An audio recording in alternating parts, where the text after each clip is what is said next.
Praise the lord. ప్రభుతో ప్రతిదినం అనే ఒక ఆడియో డివోషన్స్ ద్వారా మిమ్మల్ని కలుసుకునేటకు నాకు చాలా సంతోషంగా ఉంది.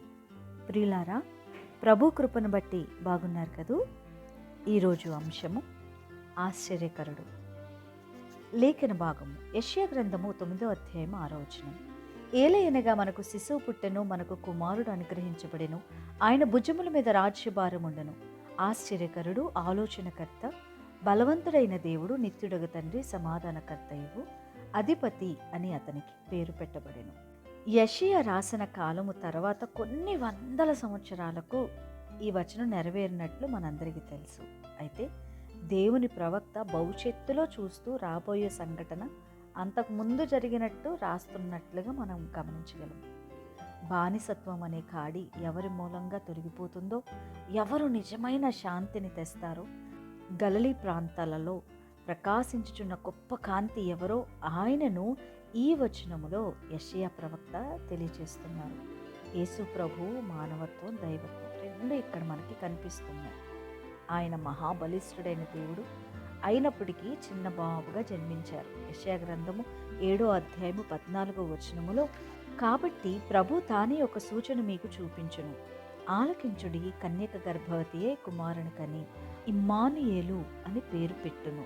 జన్మించిన ఆ రాజు ప్రపంచానికి రారాజుగా ఉండడానికి పెరిగినట్లుగా మనం చూస్తున్నాం. అయితే యెషయా చాలా గుణాలను, లక్షణాలను యేసు ప్రభు కోసం చెప్తే వాటిలో మొట్టమొదటి గుణం ఏంటిదో తెలుసా? ఆశ్చర్యకరుడు. యేసు ప్రభు తన స్వభావంలో ఆశ్చర్యకరుడుగా, తన గుణాల్లో ఆశ్చర్యకరుడుగా, కన్యకు జన్మించడంలో ఆశ్చర్యకరుడుగా, అలాగే భూమి పైన ఆయన మచ్చలేని పవిత్ర జీవితాన్ని జీవించిన గొప్ప ఆశ్చర్యకరుడు.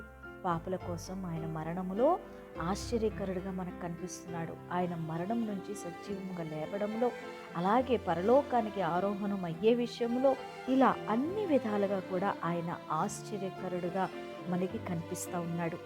యేసు ప్రభు వారు తన స్వభావంలో ఆశ్చర్యకరుడు, ఆయన వ్యక్తిత్వంలో ఆశ్చర్యకరుడు. స్నేహితులారా, ఆశ్చర్యం అంటేనే మనము ఊహించనిది మన జీవితంలో జరగడం కదా. నుండి మనుషుని పుట్టించడంలో ఆశ్చర్యకరుడు, సముద్రాన్ని 2 పాయలు చేయడంలో ఆశ్చర్యకరుడుగా కనిపిస్తున్నాడు. షడ్రక్, మిషక్, అబేద్నెగోలు అగ్నిలో నుండి తప్పించిన ఆశ్చర్యకరుడు, ఐగుప్తు చెరలో ఉన్న వారిని ఫరో చేతిలో నుండి విడిపించగలిగిన గొప్ప ఆశ్చర్యకరుడుగా, అరణ్యములో మన్నాను కురిపించి రాతి నుండి నీళ్ళనిచ్చి, ఇలా ఎన్నో ఆశ్చర్య కార్యములు దేవుడు చేసినట్లుగా మనం చూస్తున్నాం. ఆ ఆశ్చర్యకరుడు మనిషిగా భూమి మీదకి దిగి వచ్చి నీ జీవితంలో, నా జీవితంలో ఎన్నో ఆశ్చర్య కార్యాలు చేయటానికి ఇష్టపడుతున్నాడు.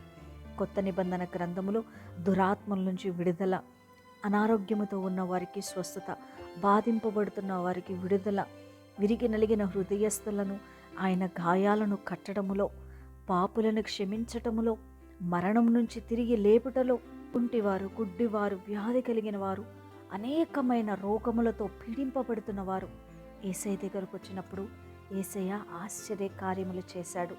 ఈ ఉదయకాల సమయమున మనము నమ్ముకున్న దేవుడు ఆశ్చర్యకరుడు.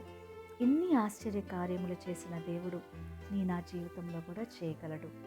విశ్వాసముంచు, ప్రార్థన చేయి, నిరీక్షణ కలిగి ఉండు. ఇలాంటి ఎన్నో ఆశ్చర్య కార్యములు నీ జీవితంలో కూడా జరుగుతాయి. దేవుడు మీకు తోడయుండి నడిపించును గాక. ఆమేన్.